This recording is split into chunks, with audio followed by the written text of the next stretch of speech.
Fala aí, pessoal, beleza? Me chamo Vitor Hugo Oliveira. Nós vamos dar início aqui à aula de número 3, chamada de dados SIG, vetoriais e raster. Seguindo aí o nosso módulo número 1, Introdução ao SIG e ao QGIS, certo? Vocês já tiveram a oportunidade aí de estudar um pouco sobre os principais conceitos de sistema de informação geográficas e tudo mais, a possibilidade também de fazer o processo de instalação, né, do software. Então, hoje o nosso objetivo aqui é basicamente trabalhar um pouco, fazer uma introdução aos dados mais utilizados dentro do ambiente do geoprocessamento, certo? Então, é importante essa aula. Quem já tem um pouco mais de conhecimento a respeito do geoprocessamento vai entender o que eu estou falando, mas é importante cada vez mais a gente difundir esses aspectos, porque são os principais dados, apesar de a gente já ter outras possibilidades de tipos de dados dentro do ambiente de geoprocessamento, mas esses são os principais e hoje boa parte ainda dos dados que são veiculados aí nos sites estão relacionados aos dados vetoriais e aos dados raster. Então é importante que a gente, de alguma forma, possa discutir sobre esses assuntos, certo? Então, seguindo já o modelo aqui do Geo Sem Fronteiras, toda aula ela tem uma emenda que a gente vai seguir, certo? Então, hoje a nossa aula de dados SIG, vetoriais e raster, ela vai seguir. Primeiro, a gente vai fazer uma introdução a respeito dos dados vetoriais e dos dados raster, certo? Vai trazer um pouco das diferenças e semelhanças entre esses dados e tudo mais. Vai discutir um pouco a respeito da usabilidade, né, de quando utilizar cada tipo de dado. E vamos trabalhar também um pouco sobre os formatos mais comuns de dados vetoriais e dados raster. Então é uma aula bem introdutória, bem conceitual, para você que está entrando aí nessa empreitada sobre o geoprocessamento. Tá bom? Então, pessoal, nós vamos explorar hoje aqui na nossa aula mais introdutória sobre vetoriais, dados vetoriais e dados raster, duas questões. Saber que eles são os dois tipos mais fundamentais dentro do ambiente do sistema de informação geográfica. Então, é, você pode categorizar, vamos dizer assim, os dados entre vetoriais ou raster, e cada um desses dados vai ter uma propriedade, uma característica e um uso específico, certo? Então, é importante que você já tenha noção disso para quando você for trabalhar lá na elaboração dos seus mapeamentos, saber qual é o dado mais importante ou o principal dado que você vai utilizar no seu mapeamento. Tá bom? Então, já nessa imagem aqui, a gente já tem basicamente um parâmetro do que seria, né, dados vetoriais, aqui do nosso lado esquerdo, os dados raster, como se fosse uma matriz, umas fotos, né, então, imagens, e a junção deles dois. Então, aqui é importante essa imagem porque a gente já mostra que podem ser utilizados conjuntamente, né, os dois dentro do próprio sistema, mas eles têm fins, né, e características específicas. Tá bom? Vamos dar continuidade. Mas afinal, o que são os dados vetoriais? Os dados vetoriais, eles são principalmente compostos por pontos, linhas e polígonos. Então, quando você escutar aí a respeito do que é dado vetorial, você vai discutir o quê? São dados, né, caracterizados por pontos, linhas e polígonos. Eles são basicamente usados para representar características discretas, como por exemplo, cidades, rios, estradas, né? O pessoal pode também, por exemplo, você que está fazendo uma planta topográfica, vai fazer um mapa lá de uma planta, de um desenho, de uma área rural. Nós vamos ter lá um vértice de amarração, que é um ponto que indica o limite, né? O limite daquela propriedade. Então ali é um ponto, a característica de um ponto. E esse ponto ele vai ser representado por um sistema de coordenada atribuído. Você pode perceber que nessa elaboração de plantas topográficas vai ter sempre uma coordenada x e uma coordenada y. Então, são coordenadas atribuídas a esses pontos. Tanto os pontos quanto a linha, os polígonos, você pode calcular áreas através dos polígonos. Então, Os dados vetoriais, eles são ideais para representar locais específicos, caminhos ou áreas. Por exemplo, vamos pegar essa imagem que a gente está aqui do lado. Essa imagem ela tem uma área aqui determinada como uma letra A, outra área como letra B e outra área como letra C, certo?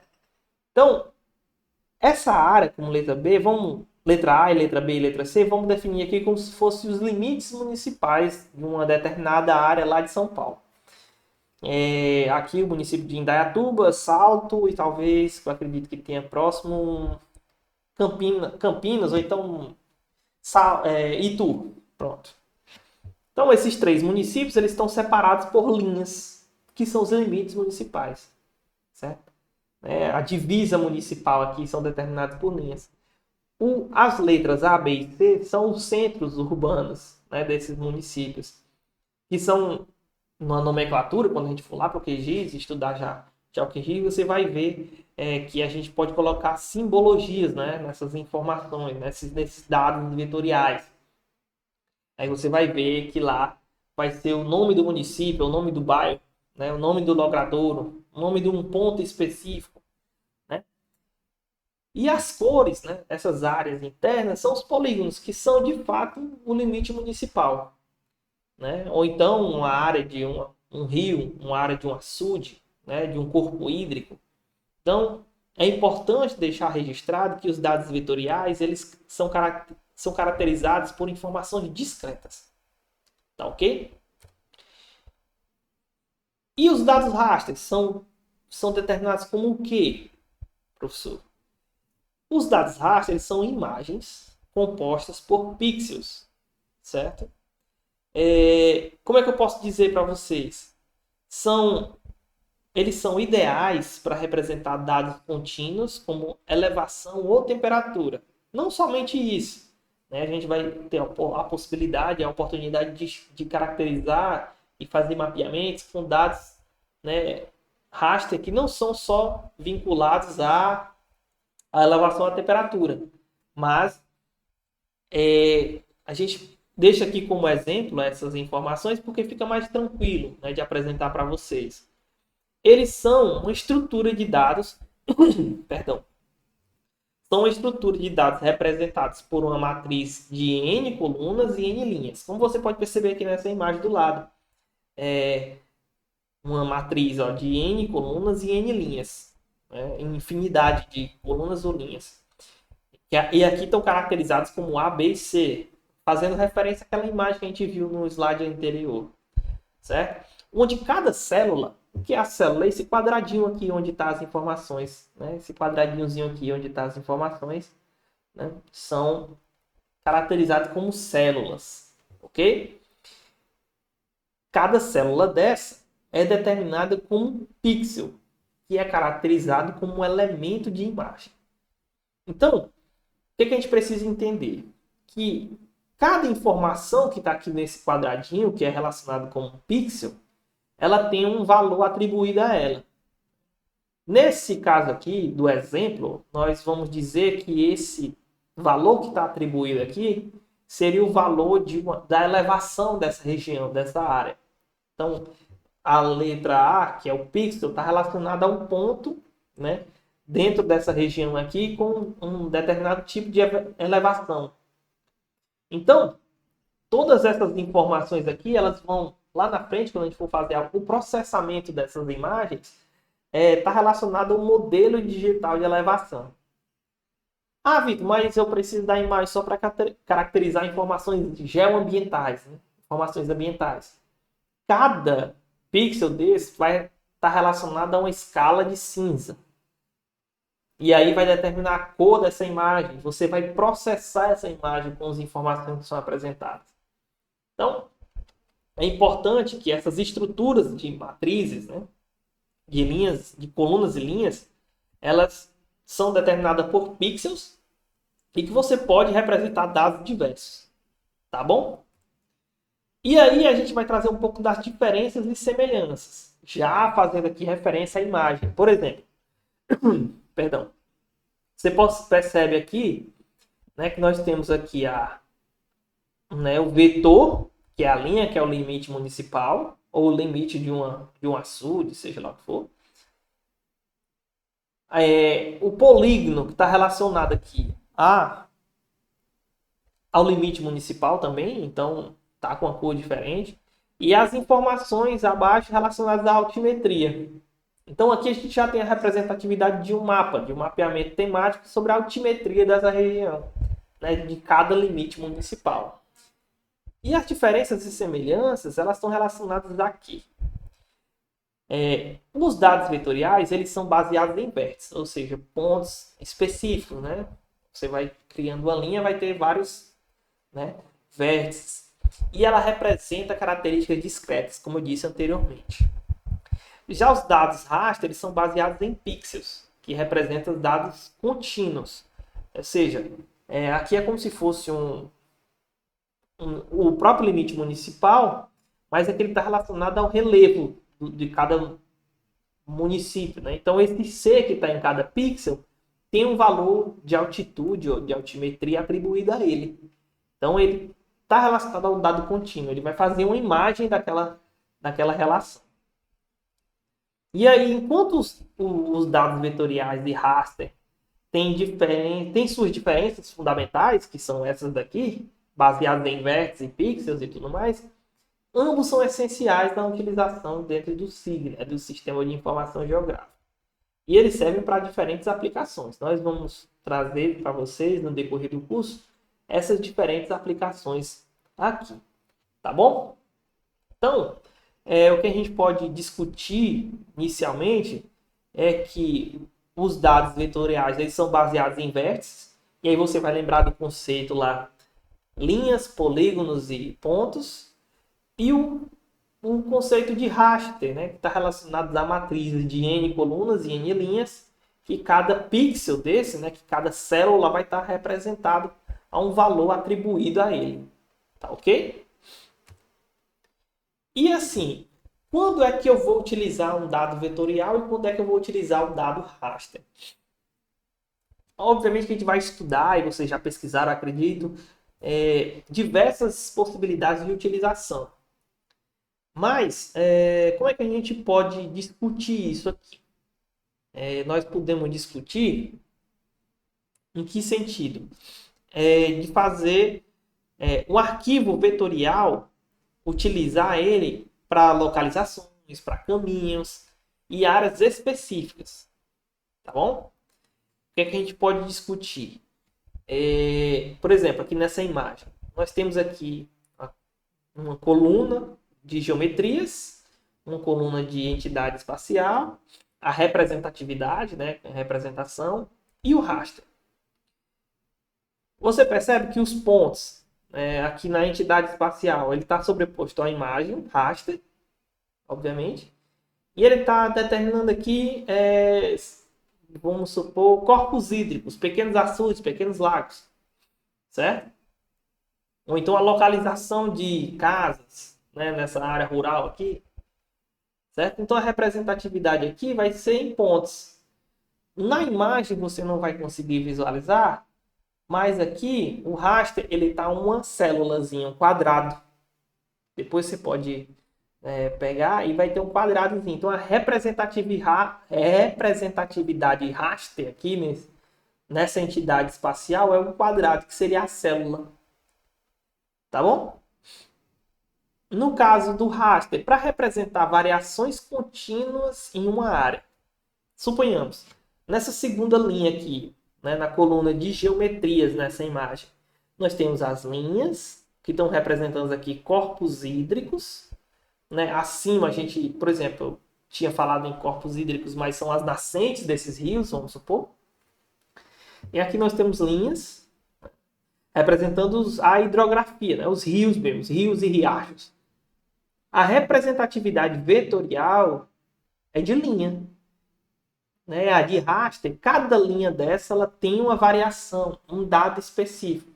Pode se dar quantidade de massa d'água, da altimetria, da localização, certo? Então você vê a representatividade de raster, como se fosse uma imagem dos corpos hídricos. Tá bom? E por final, os polígonos. Os polígonos aqui são dos açudes, né, dos lagos e das lagoas. você percebe que a representação é um desenho mesmo de um polígono. E no caso da representação em raster, vai ser o quê? Vai ser como se fosse uma imagem, vários pixels, ou seja, várias células com uma característica de cor, de área, enfim. Então, a escolha entre vetorial e raster vai depender muito do tipo de análise e de representação que você deseja realizar. Então, eu não digo assim, ó, você vai usar só raster, vai usar só vetorial. Até porque a gente tem outros tipos de dados lá na frente, a gente vai ter a oportunidade de discutir. Você vai usar de acordo com a sua análise de representação. Eu costumo deixar bem claro que vetores, nós fazemos representações básicas, específicas. No caso aqui, localizações, caminhos, áreas específicas, limites municipais, localidades. Né? O IBGE trabalha muito com isso. E raster para fazer processamento de imagens. Fazer um mapeamento de uso e ocupação para determinar onde tem queimada, para determinar onde tem uma área sem vegetação, um NDVI também que a gente vai discutir. Então, vai depender muito da sua aplicabilidade. Ok? Então, aqui numa imagem mais abrangente, né? Então, a gente pode ver aqui as geometrias, certo? A entidade espacial e a representação. Isso aqui é a representação vetorial e a representação do tipo raster. Tanto de pontos, linhas e polígonos. Você pode ver que há uma diferença entre a entidade espacial, aquilo que está sendo desenhado, né, mapeado, e a representação, tanto vetorial quanto raster. Você pode perceber que aqui, já na coluna de raster, nós temos como se fosse imagem. Né? Cada quadradinho, tanto que a informação está relacionada a um quadradinho, como se fosse quadrados, porque ela juntou várias células com a mesma informação, ou seja, características contínuas, de continuidade, e fez aqui a representatividade daquilo que ela está querendo mostrar. E aí, pessoal, quais são os formatos mais comuns, né, dos arquivos ou tipos de dados vetoriais e raster? De cara, eu posso dizer para vocês que os mais comuns são o SHP, está relacionado aos vetores, ou seja, shapefile, né, que é o mais conhecido aí, e o TIFF, né, que está relacionado às imagens. Mas existem vários outros tipos de formatos e tudo mais, em termos vetoriais e em termos raster. Nesse caso, vetorial é o SHP, que é o arquivo shapefile, o GeoJSON, que é um arquivo também relacionado aí aos vetores, e o KML e KMZ, que é uma extensão, tipo de dado do Google Earth. Né? E nós temos o raster, né, que é o arquivos TIFF, JPEG, PNG e o SCW. O SCW principalmente é um tipo de raster que você consegue... ele suporta um tamanho bem significativo e você consegue abrir, né, fazer processamento de imagens com mais tranquilidade em função da compatibilidade dele com alguns programas, principalmente com o QGIS, que é o que a gente vai discutir aqui. E é importante a gente deixar claro para vocês que estes são apenas alguns dos formatos que são populares. Né? A gente deixou bem claro lá no início, na nossa introdução, que a gente discutiu os principais deles, que seriam o shapefile, né? O shape, o arquivo vetorial, e os arquivos em raster, tipo dado raster, que aqui está sobre a representatividade do TIFF. Né? E eu falei um pouco também sobre o SCW. Estes são apenas alguns dos formatos, existem vários. Né? O QGIS ele suporta uma ampla variedade de formatos de dados vetoriais e raster. Então, é importante que um software livre como o QGIS ele tem a possibilidade de suportar uma gama de tipos de dados. Quando a gente for discutir o QGIS aqui, for trabalhar com ele, você vai ver a possibilidade e o quão ele pode, né, trabalhar, quanto ele pode trabalhar em relação aos formatos dos tipos de dados. Tá ok? Essa foi a nossa aula de número 3, né? Acesse aí o nosso site, qualquer dúvida é só entrar em contato. Valeu, pessoal!